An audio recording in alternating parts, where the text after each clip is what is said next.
నమస్తే, welcome to Aadya media. ప్రస్తుతం మనతో పాటు ఉన్నారు పొలిటికల్ అనలిస్ట్ అంకంరావు గారు. నమస్తే అండి. అంకంరావు గారు, రాష్ట్ర విభజన తర్వాత లాభాలలో తెలంగాణ రాష్ట్రం ఉంటే నష్టాలలోకి ఆంధ్రప్రదేశ్ ప్రభుత్వం ఉంది అన్న విషయం తెలిసిందే. సో దాన్ని పుంజుకోవాల్సిన పరిస్థితి ఉంది అంటూ కూడా ఆంధ్రప్రదేశ్ ఎన్నోసార్లు చెప్పడం జరిగింది. బట్ రైట్ నౌ అది ఇంకా దిగజారిపోయింది అంటూ వార్తలు వస్తున్నాయి. మీరేం చెప్తారు? నిజమేనమ్మా మీరు చెప్పింది. మిగులు రాష్ట్రంగా ఉన్న తెలంగాణ, లోటు బడ్జెట్లో ఉన్నటువంటిది ఆంధ్ర రాష్ట్రం. ఆ సందర్భంలోనే చంద్రబాబు నాయుడు గారికి ప్రజలు మీకు అధికారం ఇస్తే మమ్మల్ని గ్యారంటీగా పైకి తీసుకొస్తారనే అభిప్రాయంతో తెలుగుదేశం పార్టీకి అధికారం ఇవ్వడం జరిగింది. చంద్రబాబు నాయుడు గారు కూడా సంక్షేమాన్ని, అభివృద్ధిని రెండు సమపాళ్ళలో తీసుకుని వెళ్తూ రాష్ట్రంలో తక్కువగా నష్టాలు ఉన్న రాష్ట్రాన్ని అభివృద్ధి పదంలో తీసుకెళ్ళి ఆ నష్టాలు పూడ్చుకుంటూ సంక్షేమ పథకాలు, సంక్షేమాన్ని ప్రజలకు అందజేయడం జరిగింది. ఈరోజు ఈ ప్రభుత్వం వచ్చిన తర్వాత రమారమి 7 లక్షల కోట్ల రూపాయలు అప్పులు తీసుకురావడం జరిగింది. అంటే సుమారు ఇప్పుడు 10 లక్షల కోట్ల రూపాయలు అప్పులు తేలిపోయింది. ఏం చేస్తున్నారు ఇవన్నీ? వీళ్ళు సంక్షేమానికి కానీ లేకపోతే అభివృద్ధి కానీ ఏమి వినియోగించారంటే అభివృద్ధి అనేది శూన్యం. అభివృద్ధికి ఎలాంటి పథకాలకు కానీ లేకపోతే అభివృద్ధి జరగడానికి కావాల్సినటువంటి పారిశ్రామిక అభివృద్ధి కానీ వీళ్ళు నిధులు కేటాయించట్లేదు. సంక్షేమ పథకాన్ని నమ్ముకున్నారు. ఆ ఓట్లనే నమ్ముకున్నాడు కాబట్టి ఈయన ఇంకా దీన్ని అధోగతి పాలు తీసుకెళ్ళడం జరిగింది. ఈరోజు 2 సంవత్సరాలు బొగ్గన రాజేంద్రనాథ్ రెడ్డి గారు, ఆర్థిక మంత్రి గారు 2 సంవత్సరాలు, ఇప్పుడు ఆయన కార్యాలయం ఏదైనా ఉంది అంటే ఢిల్లీలోనే ఉంది, ఆంధ్ర రాష్ట్రంలో లేదు. ఆయన అక్కడ కూర్చొని అప్పుల కోసం ప్రయత్నం చేయటమే ఆయన జీవితం మొత్తం సరిపోతూ ఉంది. సో ఆ కార్యక్రమంలో కూడా రాజేంద్రనాథ్ రెడ్డి గారు జరిగే పరిణామాలు చూసిన తర్వాత కేంద్ర పెద్దలు కూడా ఆయన్ని, బాబు ఇక నువ్వు తిరిగి చాలు, నువ్వు ఇచ్చే శాలువాలు, వెంకటేశ్వర స్వామి పటాలు ఎవరికి చాలు ఆంధ్ర రాష్ట్రానికి అని చెప్పి వాళ్ళు ఆయన్ని పక్కన పెట్టడం జరిగింది. తర్వాత ముఖ్యమంత్రి గారు వెళ్ళటం, ఆయన ఏదో బతినాడుకోవడం తెచ్చుకోవడం జరుగుతూ ఉంది. కేంద్ర పెద్దల సహకారం ఉంది కాబట్టి అప్పులు ఇస్తూ ఉన్నారు. ఎందుకు ఇస్తున్నారు అంటే ఆంధ్ర రాష్ట్రం అభివృద్ధి చెందకూడదు, ఇంకా దిగజారిపోవాలి. భవిష్యత్తులో ఎవరన్నా వచ్చినా కూడా ఈ ఆర్థిక లోటుని పూడ్చలేనంత నష్టాన్ని ఆర్థికంగా దాన్ని దెబ్బతీయాలని చెప్పి కేంద్ర పెద్దలు కూడా భావిస్తూనే ఉన్నారు. కాబట్టి వాళ్ళు ఈ సహకారం చేస్తూ ఉన్నారు. కాబట్టి ఆర్థిక పరిస్థితి ఒకసారి మీరు బేరీజ్ వేసుకుంటూ ఉంటే ఈ వచ్చే నిధులు 10 రూపాయలు తెచ్చుకుంటే అక్కడి నుంచి 4 రూపాయలు ఖర్చు పెడుతున్నా 6 రూపాయలు వీళ్ళు మింగుతున్నారు. అది మేము ప్రజలకు ఇచ్చామని చెప్పి వాళ్ళు చెప్పుకుంటూ ఉన్నారు. అన్నిట్లోనూ అవినీతి పెరిగిపోయింది. దోచుకోవడం, దాచుకోవడమే ఈ వైఎస్ఆర్సీపీ పార్టీ ఈరోజు అమలు చేస్తున్న విధానం. దాన్ని ప్రశ్నించిన వాళ్ళ మీద దౌర్జన్యాలు, దోచుకుంటున్నారు, దాచుకుంటున్నారు అంటూ ప్రతిపక్షాలు ఆరోపిస్తున్నాయి. బట్ మేము పథకాల రూపంలో ప్రజలకి దాన్ని చేరువ చేస్తున్నాము అంటూ అధికార పక్షం చెప్తుంది. దానికి మీరేం చెప్తారు? ఏ పథకాలమ్మా, ఏ పథకాలకి ఎంత ఇస్తున్నారని జీవో 2 సంవత్సరాల నుంచి జీవోలే కనపడకుండా చేస్తున్నారు కదా. ఏ పథకాలకు ఎంత ఇస్తున్నారు, వాళ్ళు చెప్పిన పథకాలు ఏంటి, ఎంత ఇస్తున్నారు? మీకు ఒక చిన్న ఉదాహరణ చెబుతాను. ఆంధ్ర రాష్ట్రం అప్పులమయమైపోయింది. సాక్షి 2019 నాటికి 9 కోట్ల రూపాయలు అప్పులో ఉంది, సాక్షి పేపర్. ఈరోజు 139 కోట్ల రూపాయల లాభంలోకి వెళ్ళింది. అంటే నీ పరిశ్రమ లాభంలోకి వెళ్ళింది, ఆంధ్ర రాష్ట్రం అధోగతి పాలైంది. ఎందుకు జరుగుతుంది ఇది? మనం నిలదీయాల్సిన ప్రతిపక్షాలు ఎందుకు గమ్మునుంటున్నాయి? నిలదీస్తున్నారమ్మా. నిలదీస్తున్న వాళ్ళ మీద కేసులు పెడతా ఉన్నారు, అరాచకం చేస్తూ ఉన్నారు, దౌర్జన్యం చేస్తూ ఉన్నారు. కానీ నిలదీస్తూనే ఉన్నారు. నిలదీస్తుంటేనే కదా ప్రజలకు ఇది అవగాహన, ఇట్లా జరుగుతుందని చెప్పి తెలిసింది.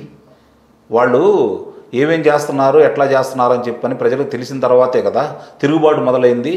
మన నాటకాలు సాగవన్న తర్వాతే కదా వాళ్ళు ఇప్పుడు ఇవన్నీ చేస్తూ ఉన్నారు. ఇప్పుడు అభివృద్ధి అనేది వస్తే కదా జనానికి ఫలితాలు దక్కేది, ఫలాలు అందేది, రాష్ట్రం అభివృద్ధి చెందేది, అప్పుల నుంచి బయటపడేది. వాళ్ళు అభివృద్ధి చేయట్లేదు. ఫలానా ఈ 4 సంవత్సరాల్లో ఆంధ్ర రాష్ట్రం డెవలప్మెంట్ కోసం వాళ్ళు చేసినటువంటి పారిశ్రామిక విప్లవం ఏంటి, అభివృద్ధి ఏంటి వాళ్ళని చెప్పమానండి. 4-5 సంవత్సరాల్లో చంద్రబాబు నాయుడు గారు చేసిన అభివృద్ధి ఏంటనేది కళ్ళ ముందు కనపడతానే ఉంది. ఇంతవరకు ఎవరు చేయనటువంటి అభివృద్ధి పనులు చంద్రబాబు నాయుడు గారు చేశారు కాబట్టి కళ్ళ ముందు కనిపించినప్పటికీ కూడా ఏదైతే చేశారో అది ప్రజలకు వివరించాల్సిన అవసరం ఆయా రాజకీయ పార్టీలకు ఉంది. టీడీపీ అలా వివరించడంలో ఫెయిల్ అయింది కాబట్టి ఈరోజు ప్రతిపక్షంలో కూర్చుని ఉంది అంటూ కూడా విమర్శలు ఉన్నాయి. ఏం చెప్తారు? 100కి 100% మీరు చెప్పింది నిజం, అందుట్లో ఎలాంటి సందేహం లేదు. చేసిన అభివృద్ధిని చెప్పుకోవడంలో అటు చంద్రబాబు నాయుడు గారు కావచ్చు, లోకేష్ గారు కావచ్చు, తెలుగుదేశం పార్టీ వాళ్ళు కావచ్చు బాగా వెనకబడిపోయారు. దానివల్లే పోయినసారి పార్టీకి నష్టం జరిగింది. అది మాత్రం వాస్తవం. మీరు అన్నది 100% మాత్రం నిజం. చెప్పింది చేసింది చెప్పుకోలేకపోవడం అనేది తెలుగుదేశం పార్టీ దౌర్భాగ్యం.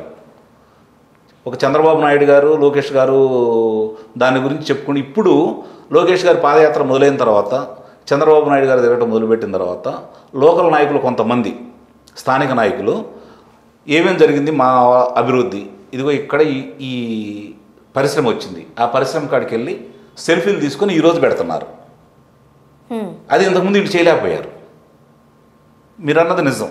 ఇప్పుడు ఏమేమి చేశారనేది రోజు మీరు చూసుకుంటా ఉంటే రోజుకు ఒక 10 మంది స్థానిక నాయకులు తన ప్రాంతంలో జరిగిన అభివృద్ధికి సంబంధించినటువంటి పరిశ్రమలు కావచ్చు, లేకపోతే అభివృద్ధి కావచ్చు, వాళ్ళు చూపిస్తూ ఉన్నారు. విజయనగరం నుంచి ఇప్పుడు అశోక్ గజపతిరాజు గారు కావచ్చు, పెద్దలందరూ ఏమేం జరిగింది గంటా శ్రీనివాసరావు గారితో సహా బయటకు వచ్చి సెల్ఫీలు తీసి ప్రజలకు చూపిస్తూ ఉన్నారు, ప్రసార మాధ్యమాలకు అందిస్తూ ఉన్నారు. అంటే తెలుగుదేశం పార్టీ ఏం చేసింది అనేది ఇప్పటికి వీళ్ళకి అంటే మేము చెప్పుకోవాలనే ఆలోచన రావడం అనేది సుపరిణామమే. ఇంతవరకు వాళ్ళు చేసిన తప్పులన్నీ కొంచెం సరిదిద్దుకొని ఇలా ముందుకు రావడం కూడా మంచి పరిణామమే. ఇప్పుడు ఇంతకుముందు బాబు గారు చేసేవాళ్ళు అభివృద్ధి ఆయనే చెప్పుకోవడం సరిపోయేది. ఇప్పుడు వీళ్ళు స్థానిక నాయకులు కూడా దానికి ముందు రావడం మాత్రం సుపరిణామం. కళ్ళ ముందు కనపడతా ఉంది కదా. రాయలసీమ ప్రజలకు చాలా క్లియర్గా కనపడుతుంది. కియా సంస్థలు రావచ్చు, తిరుపతిలో సంస్థలు రావచ్చు. సో రోజు రోజుకు ఏపీ ఆర్థిక పరిస్థితి దిగజారిపోతుంది, జీతాలు కూడా ఇవ్వలేని స్థితిలోకి ఆంధ్రప్రదేశ్ ప్రభుత్వం వెళ్ళిపోతుంది అనుకునే టైంలో మీరేం చెప్తారు? ఏం చేయాలి అంటారు? మార్పు రావాలి. మార్పు వచ్చింది. ఈ ప్రభుత్వం మారితే తప్ప ఏపీ ఆంధ్ర రాష్ట్రం అభివృద్ధి చెందదు. మీకు చిన్న ఉదాహరణ అమ్మా, ఈరోజు 2 రోజుల నుంచి వాళ్ళు రాజధాని ప్రాంతంలో ప్రొక్లైనర్లను పెట్టి 1000 ఎకరాల చిల్లర పేదలకు 54,000 మంది పేదలకు పంచాలని సెంటు భూమి కాడికి వాళ్ళు ప్రయత్నం చేస్తూ ఉన్నారు. ఇది కోర్టులో ఉంది. సిఆర్డి నిబంధనలకు విరుద్ధం. అభివృద్ధి చేసి ఎక్కడెక్కడ వాళ్ళని తీసుకొచ్చి వాళ్ళని చేయాలనుకుంటున్నారు.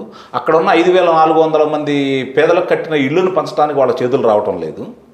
ఇప్పుడు ఈ సెంటు భూమి ఇస్తా ఉంటున్నారు. ఎందుకంటే వాళ్ళకి రాజధాని ప్రాంతంలో పాగా వేయటానికి కానీ ఆస్తులు సంపాదించుకోవటానికి కానీ ఎలాంటి అవకాశం ఎవరికి లేకుండా చంద్రబాబు నాయుడు గారు ఆ సిఆర్డిఏ నిబంధనలు తీసుకురావడం జరిగింది. ఇప్పుడు ఇట్లా మాయమాటలు చెప్పి వీళ్ళకేదో ఇచ్చినట్టు పోనీ ఇంతకుముందు ప్రభుత్వాలు ఏం చేసేవి, నాకు ఇచ్చారనుకోమ్మా ఒక 10 సెంట్లు ఇచ్చారనుకోండి, దానికి ఒక 10 సంవత్సరాలు 20 సంవత్సరాల నిబంధనలు పెట్టి దాంట్లో స్థిర నివాసం ఏర్పాటు చేసుకొని దాని యొక్క ఫలాల్ని అనుభవించడం మాత్రం మాకు హక్కు ఉండేది. ఈరోజు వీళ్ళు ఏం చేస్తున్నారు, తీసుకున్న తర్వాత ఎమ్మండి అమ్ముకోమంటున్నారు. అమ్ముకోమంటే ఎవరు? ఈ నాయకులే కొంటారు. రాజధాని అమరావతి అభివృద్ధి అనేది జరుగుతుంది. రాజధాని అభివృద్ధి జరిగితే ఆ ఫలితాలు అందరికీ వస్తాయి. కాబట్టి ఆ ఫలితాలు మాకు కూడా రావాలనే దురాశతోటి దుర్బుద్ధితోటి చేస్తున్న పనులు అన్నమాట ఇవి. ఆర్థిక మంత్రిగా ఉన్న బుగ్గన రాజేంద్ర ప్రసాద్ గారి వర్షన్ ఎలా ఉందంటారు మీరు? ఆయన ఆర్థిక మంత్రి అన్న విషయం మర్చిపోయాడు. ఇప్పుడు ఆయన కూడా పక్కన పెట్టేశారు. ఆర్థిక మంత్రి అన్న విషయాన్ని మర్చిపోయి, ఎందుకంటే ఏం చెప్పాలో ఏం చేయాలో ఆయనకు అర్థం కావట్లేదు. ఆర్థిక పరిస్థితి ఆయనకు తెలుసు. మంచి చాలా పెద్ద ఉన్నత కుటుంబంలోంచి వచ్చిన వ్యక్తే. ఈ పార్టీలోకి వెళ్ళిన తర్వాత ఆయన ఇలా పరిస్థితి ఇలా తయారైంది ఆయనకు తెలుసు. అందుకనే దూరంగా ఉంటున్నాడు ఆయన. ఆయన మర్చిపోయారు జనాలు. చూడాలండి ఏం జరగబోతుందో. Thank you so much.